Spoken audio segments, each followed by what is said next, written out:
শুভ সন্ধ্যা। Hello viewers, সবাই কেমন আছেন? আলহামদুলিল্লাহ আমি খুব ভালো আছি। অবশ্যই আপনারাও খুব ভালো আছেন। অনেকদিন পর একটা লং ভিডিও নিয়ে আসলাম। অবশ্যই আমার সাথে থাকবেন আশা রাখি। আর যার ভালো লাগবে না অবশ্যই স্কিপ করে চলে যাবেন। কোনো সমস্যা নেই। আজকে আমি দেশি মুরগিটা রান্না করব সেটাই একটু দেখানোর চেষ্টা করছি। কিন্তু তার সাথে কিছু গল্প করব আপনাদের সাথে। কিছু মনের কিছু কথা শেয়ার করব। কারণ আপনারা ছাড়া তো আর শেয়ার করার কেউ নেই। কারণ এই Facebook সম্বন্ধেই হচ্ছে কথা।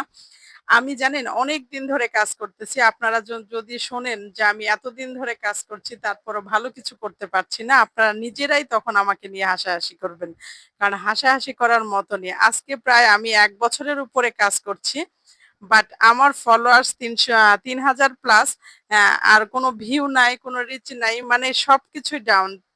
তখন আপনারা অবশ্যই আমাকে প্রশ্ন করতে পারেন, "আপু আপনি কি নিয়মিত কাজ করছেন না? নিয়মিত ভিডিও ছাড়ছেন না?" হ্যাঁ আপু, নিয়মিতই ভিডিও ছাড়ছি, সবসময় এনগেজ থাকার চেষ্টা করছি, সবার লাইভে যুক্ত থাকার চেষ্টা করছি, নতুন বন্ধুদের কমেন্ট করার চেষ্টা করছি, সবার যার ভিডিও সামনে আসতেছে তার ভিডিওতে লাইক কমেন্ট করতেছি। সবকিছুই ঠিক আছে। তারপরেও কেন জানি আমার হচ্ছে না আমি নিজেও জানি না।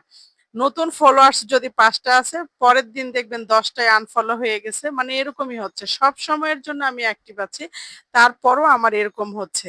এজন্য মাঝে মধ্যে ইচ্ছে করে কাজ করাটা কি আমি ছেড়েই দেব? নাকি আসলে আমার দ্বারাই হবে না? কিন্তু আসলে এই ১ বছরে আমি প্রচুর পরিমাণ পরিশ্রম করেছি। তারপরও আমি ভালো কিছু পাইনি। আসলে এই প্ল্যাটফর্মটা হচ্ছে গিয়ে মানে বুঝি না আসলে। সবাই বলে পাশে আছি, ভালোবাসা দিচ্ছি, এই করছে, সেই করছে। আসলে দেখা যাচ্ছে কি ওরা আমাকে ফলো দিচ্ছে কিন্তু ২ দিন, ৩ দিন, ৪ দিন, ৫ দিন পর মনে হচ্ছে তারা আমাকে আনফলো করছে।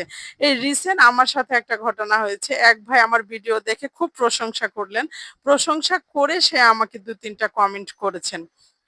কমেন্ট করার পরে উনি আমাকে তার পরবর্তী আরেকটা ভিডিওতে উনি আমাকে বলছে যে, "আমি আপনাকে ফলো করে দিয়েছি। অবশ্যই ভালোবেসে আমার পাশে থাকবেন।" তো উনার কমেন্টটা দেখে আমি উনার পেজে ঢুকে গেলাম। ঢুকে দেখলাম ভালোই লাগলো মোটামুটি। উনার ফলোয়ার্সও অনেক বেশি, অনেক।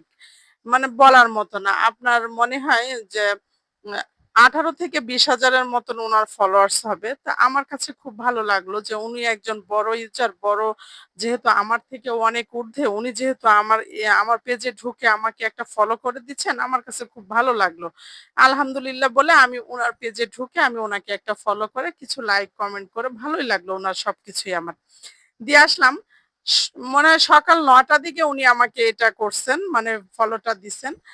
বিকেল ৪টা ৪:৩০ আমি চেক করতে গেছি, দেখি উনি আমাকে আনফলো করে দিছেন। আমি নামটা বললাম না, হয়তো উনি কষ্ট পাবে। আমি ভীষণভাবে কষ্ট পেয়েছি।